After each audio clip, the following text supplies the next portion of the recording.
go. Here we go. Here we go. We are live, folks. We are live. We are live. What fun. Amazing, amazing, amazing. Folks, it's Tuesday. It's not Wednesday. It's not. It's Tuesday, but it feels like old times, man. It does. It does. For sure. I wish I could have made it a Wednesday, but thanks for adjusting. Hey, to my anytime. schedule. But this is back to the original schedule when That is true. I used to sit here with this man, Drew Beard, known as Whiskyer on Instagram. When we used to just sit back on a Tuesday when you used to come in. It's true. From VA out at your place in Washington. Yep, Gate Street Inn. And bring some whiskey with you. And we used to just sit back and taste and have some fun, man. I know. Well, we're still doing it. We're doing it again right here, the first day of October. It's true. Tuesday, October 1st, 2024. And, when he has some goodies in his bag, I'm just happy that he decided to stop by Chats here and spend a little time with me and share a little whiskey with me as well. There you go. Well, indeed, Drew. So it's going to be a short one, folks. A real quick, short and sweet. Can't wait. As you see, we have 3 whiskeys on the table. Mm-hmm. And, Drew, let's start it out with just saying hello to everyone out there and giving your bio, man. Yeah. Who are you? Dude? Who am I? You already gave my bio. Did I? I am Drew. Did I do it justice? Yeah. Whiskyer. What do? I do some dabbering and some bantering on the internet about whiskey at Drink Hacker. Contribute to Bourbon and Banter, also a great site, and some other really random freelance writing that has nothing to do with booze. Mm-hmm. But yeah. It's always fun. I've been away for too long. Didn't have a ton of time, but I grabbed some of the best stuff I could find, and the easiest was definitely this Van Winkle here. I thought it'd be a good way to kick off. I guess we could say we're ending was Bourbon Heritage Month, and making October something special with a little Van Winkle, and then two recent releases that I think are pretty special. The Bardstown Bourbon Discovery Series 12. Mm-hmm. We're calling these Disco now. The cool kids are calling it Discos. So the Disco 12 and the latest Parker's Heritage Collection sample. Yeah, which was a weird one. Not a bourbon, not a rye. Yes, went back to the 2015 release of their malt. Yes, indeed. And so this is a 14-year malt. Finished in heavily toasted cognac. Okay. So totally different than the others. Definitely leave that to the end. Uh-huh. But I think it will be fun to kind of put up this heavy hitting Van Winkle against a Bardstown Bourbon release. So yeah. Nice. Well, samples are breathing. I don't know if you want to dig into the disco, or is there more I should be saying? No, I think you said enough. As I do a little bit of homework here, our cue card guys, taking the night off. Here I am. Absolutely. I will talk. Well, if we're gonna dive into the Bardstown, I'll tell you what's in it. Yeah, this is the first one in our glass, right? It is. Yeah. Okay. And I love how Bardstown's super transparent, and it's really easy to go on their website and find all the details on these usually pretty complicated blends. Right. And this one is definitely up there. It's 4 different whiskeys, a 14-year Kentucky bourbon, 10-year Kentucky bourbon, and another 10-year Kentucky bourbon. Mm-hmm. We're looking at rye bourbon 13%, another rye bourbon 10%, another rye bourbon 13%, slightly different malt ratio than the others, and then Bardstown Bourbon's own whiskey, which they've been doing for the last 1 or 2 of these discoveries. They've been putting their own juice back into it. Indeed. So this is a 6-year that they house distilled, 60% corn, 26% rye. This is their 4-grain, wheat 10, malted barley 4. So I don't know if that recipe is in. There's no 4-grain in the Origin series, is there? I have never seen a 4-grain in the Origin series. Yeah. Okay. Yeah. It's either then this is the first edition of 4-grain. All right. Well, percentages. Cheers, Drew. Cheers. Yeah. What are we looking at? Only 8% of the Bardstown Bourbon Company. The bulk, almost half of it, is this 14-year. Okay. At a 13% rye. Okay. So pretty classic. Absolutely. A lot of corn. Yeah, let's check it out. See if we have nothing in here was like crazy high rye. What we folks. Look at Lovely this view classic. right here. Boom. Yeah. Here's a view up close and personal, everybody. Starting with this guy right here, Bardstown Bourbon Company Discovery Series number That pretty 12. little bottle. Mhm, for sure. And let's get the color. Let's get the little Glencairn cam. Glencairn Let's cam. get the Glencairn That's cam. trademark, folks. Although I'm sure somebody else The out there is already. Glencairn cam. Let's do it. There Absolutely. it is. You can see. Nice color. Yep. Good color, yeah. Hazelnut and kind of dark. I mean, we're talking kind of golden this is hues 14 there. years, so some good age on it. Absolutely. For sure. For sure. All right. Let's give it a sniff. Yeah. Oh wow. Yeah, some nice toasted caramel Yeah. characteristics. Corn profile is there. Nice ABV as well. I'm getting That is true. Yeah, you're Um, getting some volume at 57.6. 57.6. Okay. I don't know. I feel like I drink so many high rye bourbons, like 20 plus percent rye. It's nice to go back to like a comfortable 12 to 15% rye. Indeed. Because it does just let all that sort of corn sweetness, that caramel, butterscotch come up a little bit more. Right. Yeah, you're not getting nearly the like spice or the fruit notes. Ooh, Yeah. Okay, let's get back over here to the right ticker. Okay, let's show that. I want to give that ABV. So 57.6 ABV. 57.6. Yeah, that's the highest octane that's on the table. Yeah. Yeah, I think it is. Starting with the high Starting octane. high octane. Nothing wrong with it. Right. The corn profile comes forth quite nicely. Kind of a little bit of a cornbread note. Yeah, absolutely. Really buttery. Like a little buttery and extra toasty, right? Okay. That is good.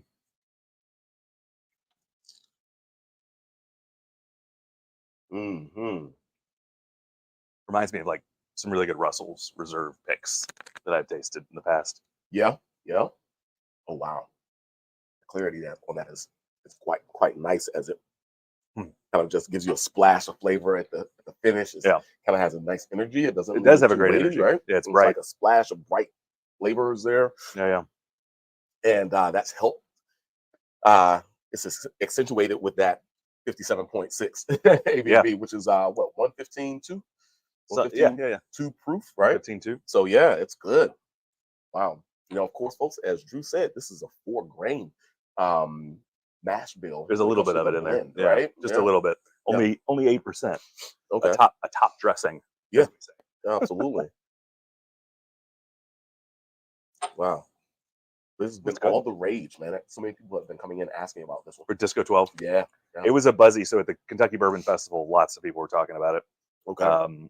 Bardstown dropped their newest collaborative series at the same time. That was Silver Oak Cab finish. Gotcha. Is that right? Cab Silver Oak, yes. And that was it was hard to have both of those come out at the same time because I think people were gravitating towards Silver Oak a little bit more, but I think Disco will get its due. But yeah, good stuff. Wow, it really is.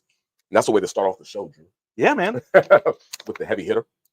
Now, I love in the finish as well how there's the warm flavors. It's like the cinnamons, the hint of apple or orchard note. Still the toast, the corn flavors there. The ABV once again, kind of just giving continuing to make it a fresh kind of lifting flavor tone. Yeah, I'm trying to think about the Discovery series. Sometimes the Discovery series can be pretty heavy with some older bourbons. Exactly. And usually some of those like higher rye content bourbons too. Yeah. But this was a nice nice corny hug from this guy. Agreed.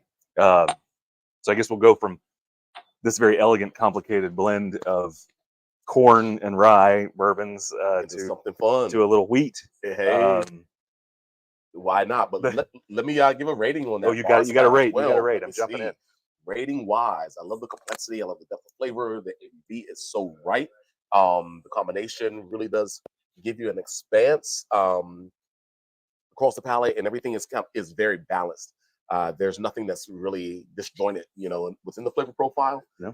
But it is bright, right? And that's what I think is fun about the personality of this whiskey, and that while there's a seamless blend happening, it's a brighter expression that carries ABV in the right way. And so for fall sipping, I think it could be a lot of fun. Yeah. I'm gonna rate that bad boy at 7.5. I'm giving that a 7.5. I can go 7.75 because it carries the ABV nicely. Yeah, I agree. I'll go 7.75. I'm going 7.75.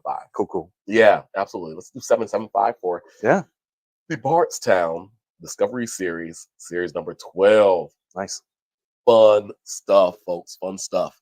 It's one, once again, that we've been asked about over and over and over again. We don't have any in stock here yet at Chess, but I'm not sure has it launched? Is distribution I think coming out? I didn't know they are. when it was supposed to hit. I think sometime in September. I think they're launching I think they did launch. I think it was September. Yeah. I think they did hit the market. So I got to talk to my folks over at the distribution company and get some in. There you go. There it is, folks. Discovery 12. Get some. Drink Hacker hasn't even judged this one yet. I don't know who's going to review it. Okay. What's up? But you got your sample though. I got my sample. There you go. Well, and they'll be happy to know I'm sharing it with the good people on Instagram. We were fighting over who was going to get to review this one, I think, because okay. I forget the politics of the office, but right. I dig it. I think that's definitely in the category of high B plus A minus rating at Drink Hacker. It's just, it's a really balanced blend. It is. And I do like the energy in it. Yeah. Which is a bit of a contrast. Yep. But yeah. For sure. All right. We'll wait for the official. We'll see what Drink Hacker says about it. So what are we pouring up next? Drew, I think you already it showed everyone. Everyone sees it for themselves, right? Right. Indeed. It's just one of those bourbons that's probably responsible for why we're here today on Instagram. For sure. Talking about bourbon. For sure. But this is Old Rip Van Winkle. Right.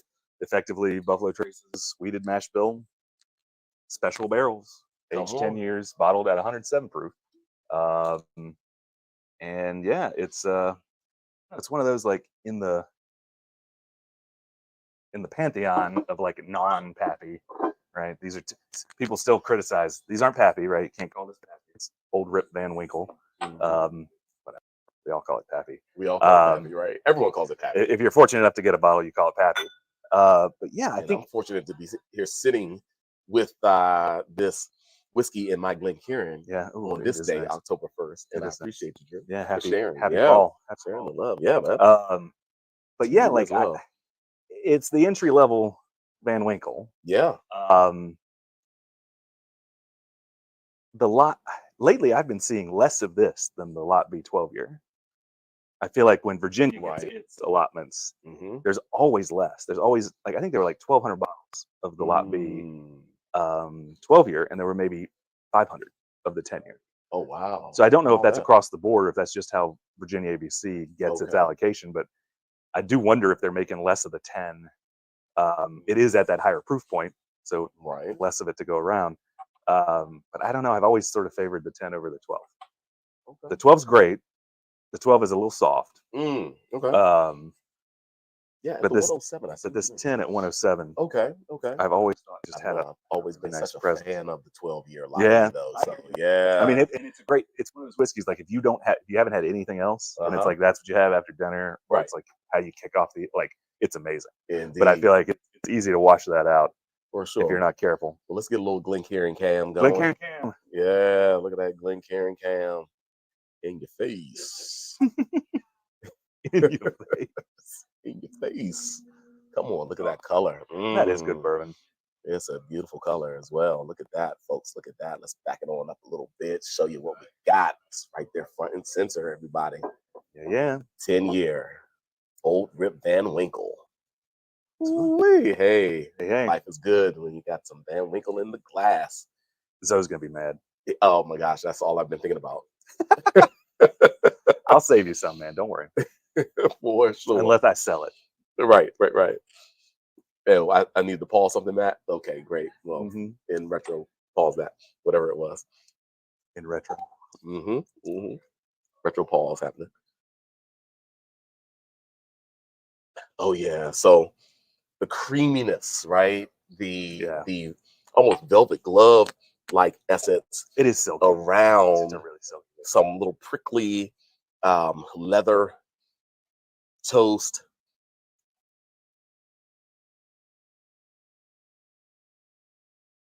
Oh man.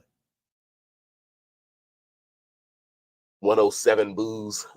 107 booze. You know, it has enough rusticity that, you know, it's like, yeah, this isn't, it's not so much of a kind of mass production sweet appeal. I agree. Like, you know, I agree. some of the more youthful whiskeys will be, right? So it has enough rusticity to it that it really brings you in. It gives you that leather, you know, leather glove, you know, leather arm back, maybe even. It's like the best kind of leather. Little, it's like it's like that really nice leather chair. Really nice leather chair. Absolutely. It smells as good as it feels. Smoke. You're about to light up a cigar, tobacco. Or maybe you just finished one, so that tobacco leaf note is there. Some good old Carolina tobacco leaf. And it's impressive that you get that in a 10-year. Throughout some North Carolina. Yeah, it's good. I love for a struggling state. Yeah. Oof. If I could send all of you a bottle of Pappy Van Winkle, I would. Indeed. But yeah. Definitely got some. Well, doing very well. Yes, sir. Absolutely. Oh yeah, I appreciate that. So appreciate that for certain. Yes. So the nose is just beautiful on it. Of course, we want to get into a little sip. Yeah.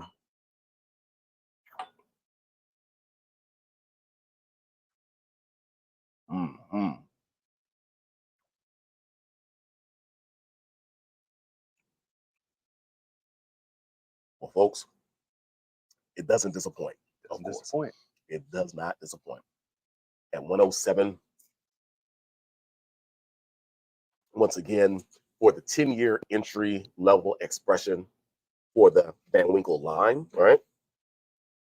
It's not like this is a kind of played down version. Yeah, really flavorful. Like I said, I think it holds its own against that 12. Yeah, it really holds its own against the energy of the 107 proof point. About some of the drier kind of flavor nuances that it still maintains. Probably lot B is a little bit darker, kind of more expanded across the palate, while this is kind of a little more round, more of an attack of flavor, but done in, once again, a slightly rustic, full, expressive way. Still that really gives you some of these leathers, tobacco, tertiary characteristics that keeps you engaged without it being overly sweet. You know, so I think it really plays forward well in kind of the historical sense, in that the whiskey is really does drink like you're drinking a bit of history. Yeah. In my opinion. And props to Buffalo Trace for keeping it going. There you go. So it's not like you're picking up an Eagle Rare right now. Right. No, they've managed to make this a totally separate and special line. Indeed. Folks, it's the one and only 10-year-old Rip Van Winkle on the table today on this Tasting Tuesday, October 1st. Thanks to Mr. Beard Whiskier himself. It showed up. Yeah. Absolutely. Well, I got lucky in the lottery, so thought I'd share my good fortune. It does happen. People living in Virginia, 30,000 people, I think, went for this bottle last year. Somehow I got one. That might be the last thing I win from the Virginia lottery. Yeah, man. Well, amazing whiskey. As you finish this whiskey, the ABV is there, it's full, but once you get into the finish, the ABV just really is nowhere to be found.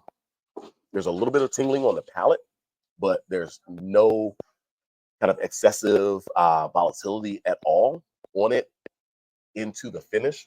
Like literally, it is kind of an accented flavor profile on the mid palate. Yeah. But into the finish, there's like zero volatility for me. Yeah. Some great like dry citrus Mm-hmm. and like happily baked apple kind of. There's some nice fruits on the very end. Yeah. Absolutely. A little bit of a wood tannic like note to it. Yeah, you definitely get Nothing intense, a little bit of that oak. Yeah, the oak. And it's an older than you would expect from a 10-year. Mm-hmm. Wouldn't it? Yeah. Mm-hmm. Nice. Absolutely. Nice. Super good. You know, this is Old Rip Van Winkle 10-year, folks. I gotta go ahead and rate it. You know, it's Old Rip Van Winkle. This is all day long for this 10-year. This is why I started at the bottom of the line, so you wouldn't feel pressured. Indeed. Pressured. Thank you. Yeah, this is all day long. A good, solid, amazing 8.5 to 8.75. Yeah, that's a fair call. Yeah, agreed. Yeah. We'll give it for the hard to get factor. This is all day long a 9.75 right. For sure. To have this experience, the experience is always going to be one of the best experiences just to have it in the bar, right? And the company that you're enjoying it with, and the time and effort, and just the person that they are to be able to acquire it. You know, the company at best is a 4.5. Have to pay homage to that. That's sweet. Bow down to Drew. Come on now. Come on. Indeed. I think you appreciate it. But yeah, all day. Good 8.75 on that one. All right. For certain. Lot B would be probably a good 8.75 to 9. Probably a 9 on lot B. You like it a little higher? A little bit. Yeah. Yep, cool. Absolutely. Well, I got a lot B too at home. Maybe I'll have to bring 15, it back. 20, and 25, 23, I'm sorry, in a little while. Or the 13-year rye. So it's been a long time since I tasted if that rye. happens, hey now. If that happens, then Yeah. That 15-year I had last year, and it was pretty special. Right. Still my favorite in the line. Indeed. But yeah. Indeed. Well, folks, going to take a little water rinse. For certain. 420 for my 40th birthday. Ooh. It was just okay. It was just okay. They say the 15 years is the best. 15 years is the standard. Yeah, man. Absolutely. But yeah. So there's a lineup. This next one's weird. We're gonna go whole different experience here. Okay. Do you remember 2015 when the Parker's Cognac dropped or the Parker's malt dropped? I don't remember. Yeah. I kind of remember, but no. It was a. Because you bought me some of that, didn't you? Probably. I'm currently remember having about some. Had they dropped a malt? I don't think they'd never done a malt before. So I think I did taste it because I remember a Parker's malt, and it must have been you who tasted me with that. Yeah, maybe. I may have had a couple bottles. Yeah. Because it was easy to get. Mm-hmm. And there was kind of a reason for that because everyone was like, ooh, malt. It was malt. And this was then 8 years old. Malt has really. I was going to say, I was just writing about it, and I was like, yeah, I mean, geez, I forgot that the craze for American single malt now. Right. And you still had like Stranahan's and Cup Foxes, guys like that making single malt, but not at the level we've got now. Not now across the country.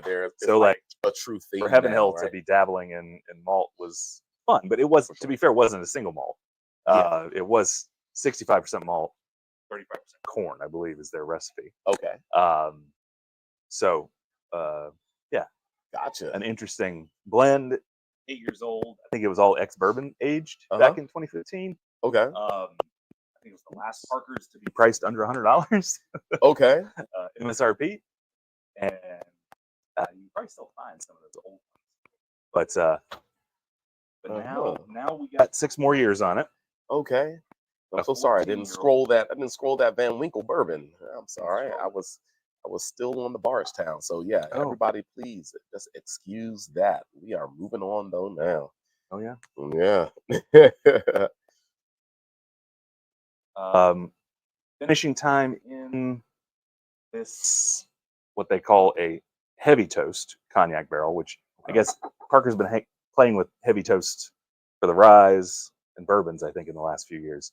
But this is a heavy toast cognac, and I have no idea what the finishing. Still need to do my homework on it. Okay. Well, I'll let you do the honors of pouring it. Yeah. Um, I will be a little too generous with my pour. you can have whatever you want, man. I appreciate it. Yeah. So I feel like So if you talk to people about the least favorite Parker's Heritage release, you might get the 2015 8-year malt high on that list. Okay. So I think they were trying to redeem themselves a little bit on that one. But props to them for going back and kind of pulling that out, having some fun with it, knowing that it might benefit from a unique finish. It is a fun nose. Ooh, that is the first nose of it was like very fresh, really delicious, really delicious smelling Mary Jane candies, right? It's that toffee, that toffee caramel,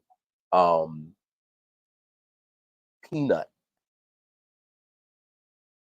aromatics. That's like, you smell the richness and the viscosity of it, like the oils as well. Yeah. Like the Mary Jane candies, they're actually, when you pretty oily. They're pretty oily, right? So that's what I got first from this. And as you see those legs, boy, the richness. Okay, let's see if we can do it. Let's get the Glencairn cam in there. There's the Glencairn cam. Right in there. Right in there. Or as they say, in your face. In your face. All right. That's the look of the whiskey there. A nice deep color. Extraction for sure. Still some nice transparency and nice clarity. But once again, the oils is just what's super appealing to me on this one. For sure. So let's give it a nose again. I don't like it, having had some cognac finished bourbons. Yeah. I don't, this definitely comes across very different from those, right? Like, yeah, I don't know if I get the finishing cask is definitely what's most prevalent, I think, on the nose, but I would peg it as a cognac. As a cognac, right? And it is maybe that it's that heavy toast. So they go in and they, totally change up the wood sugars, which is a totally different level of, there's like a little bit of like apricot and some of those sort of stone fruity cognac notes in there. Yeah. But like, you get more of the char and the smoke and the chocolate. Yeah. And also like a wood musk char, right? It's like a rustic. Yeah, it's not peppery. Almost, patinaed wood like char. Teak. Do you think teak? Teak wood. Yeah, it is sort of an exotic wood. Yeah. Huh. That's cool. It's neat. Aromatically, it's super neat. All right. Well, let's give it a little taste.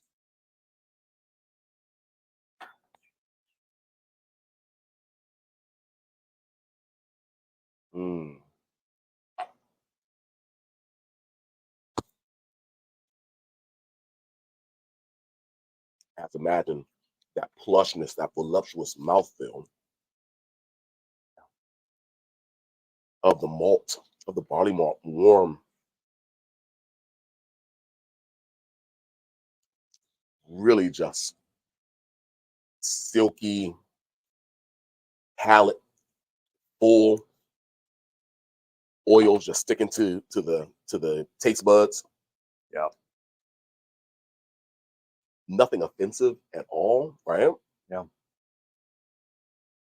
It's at that level of maturity or age, I would say, that I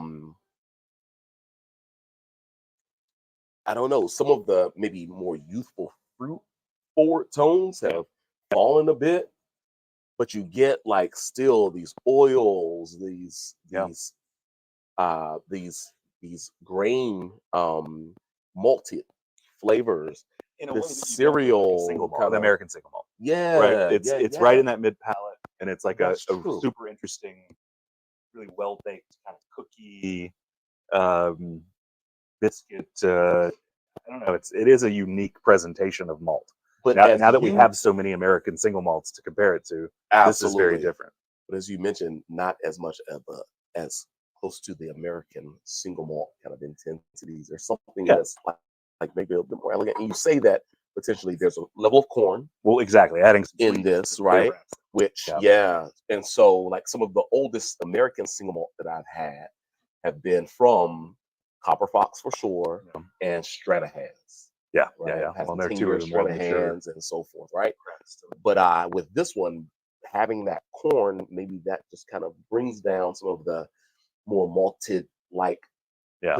aromatic potential that Yeah. it could have, and it gives it some clarity and some juicy kind Yeah. of sweet tones there. I think the Some toast glycerin does that too. gives you, I think that yeah, heavy toast. yeah. Okay. You know, a lot of American single malt goes into used cooperage or cooperage. A Mm-hmm. lot goes into new cooperage. Mm-hmm. So you're getting a heavy barrel Mm-hmm. influence there. But this toast, I think, has done some interesting things. Mm. Yeah. Wow. It's a fun whiskey. That is a fun whiskey. It's a It's- fun whiskey. It's one of those whiskeys where, you know, within a tasting lineup, it does stand out, right? I'm Mhm. happy to see it kind of amongst these others. It would be neat to kind of have that as the bridge between these bourbons and then moving on into some Right, American right, single yeah. malt. Instead of like the next thing I wanted, I was just like, okay, let's have a Yeah, full let's go. single Let's go malt. open an American single malt. Yeah. That is Absolutely. true. Yeah. Yeah. Well, for those at home, Mm-hmm. start out with bourbons. Use the Parkers as your bridge into some In cool Cedar Ridge or indeed, Copper indeed. Fox or Right. Stranahan single malts. Right. Yeah. Cool. But fun expression. I Yeah. will have to say that Why don't you give that one? for it is unique. Of course, it's not a pure single malt, right? It's has a good component of corn, but mostly malted barley is the mash bill. 14 years, right? Yeah. Good 14 age. years with that retoasted, I'm sorry, cognac barrel finishing. Very unique. Certainly something that you could sit down and really have a fun time with exploring the depth. Maybe adding a couple drops of water just to see what happens there. Yeah. But but definitely fun and a great way to end in the little trio that we're tasting out tonight. Our abbreviated tasting. Yeah, man. I think I'm gonna be at an 8 for that. Cool. Yeah. I mean, I think what did we give it? I think we gave it an A- at Drink Hacker. Mhm. Chris covered it. I'm about to talk about it at Bourbon and Banter, so check out that review. Yeah, man. But yeah, no, I definitely don't hate it. Indeed. It's a fun one, and admittedly way better than that 8-year from 2015. Right. I can imagine that Yeah. it has improved over this time. I think collectors will have fun with it. Right. It's definitely a nice curveball. That's exactly where I think the majority of folks who would want to seek this out, they would be in that collector's realm, right? Sure. Wanting to have something unique and a variant, of a single malt forward style of whiskey on their bar, man. And of course, it's Parker's Heritage. Come on now, Yeah, gotta have those too, right? Do it. So, Drewski, I appreciate you coming in Yeah, man. today, man. You got it. This has been an amazing Tasting Tuesday. But first, folks, I'm sure that we're going to see you in about 24 hours with Zoe for Whiskey Wednesday. Good. We don't know what we're going to do I'll yet, tune in. but it should be fun. Absolutely. I hope to get back here. Will you be back in Virginia at that time? Oh, I will be. Yeah. Yep. I got real work to do. Gotcha. Well, give off your credits, all the places that you are and all the handles that you have. Yeah, check out Drink Hacker. Websites. Yep. Check out Bourbon and Banter. If you need a bed and breakfast to stay at in Little Washington, Virginia, come out to Gay Street Inn. We have some bourbons. So come check us out. Indeed. Amazing. Well, Drew, again, thank you so very much. Check us out right here at Chat's Liquors, of course, 503 8th Street, Southeast Washington, D.C. Coming to you every Wednesday for Whiskey Wednesday at about 7 p.m., I will say. We'll see you tomorrow for that. Cheers, everybody. Cheers. Have a great evening. Tomorrow. All right. That was so dope. Yeah, man. Yeah.